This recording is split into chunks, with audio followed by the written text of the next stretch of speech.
snin ta' Roberta Bela bħala Prim Ministru ħarġet biċ-ċar ir-ruħ soċjali tal-Gvern kemm fi żminijiet feliċi iżda wkoll b'mod speċjali fi żminijiet ta' sfidi kbar. Sena wara oħra, f'baġit wara l-ieħor, il-Gvern ta' Roberta Bela żied il-pensjonijiet. Fil-budget għal din is-sena, il-pensjonanti qed jirċievu l-10 żieda konsekuttiva. Dan ifisser li l-pensjonanti żdiedu b'70 € fil-ġimgħa taħt Gvern Laburista.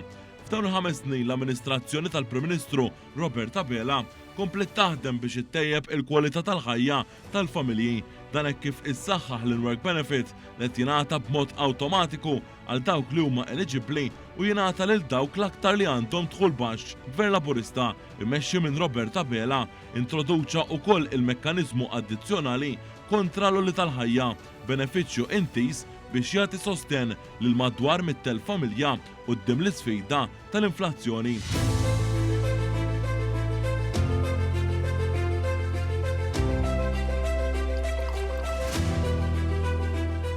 Il-Gvern ta' Roberta Bela jaħseb sew fil-ħaddiema Maltin u Għawċin hekk kif din is-sena se jkunu qed igawdu minn tnaqqis fit-taxxi b'investiment massiġġ ta' 140 miljun euro. Dan l-investiment u ferm aktar minn kemm ġie imwiegħed fil-manifest elettorali Malta flimkien.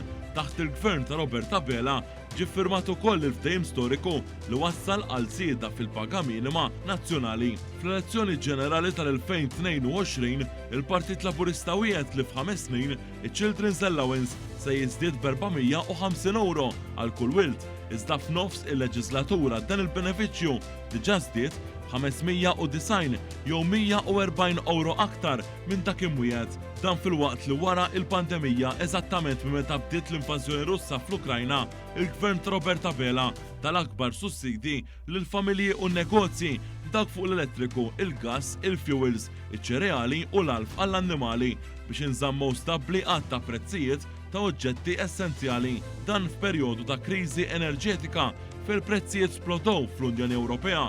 Malta tkun l-unika pajjiż li refet dan il-pis minn fuq iċ-ċittadini kollha.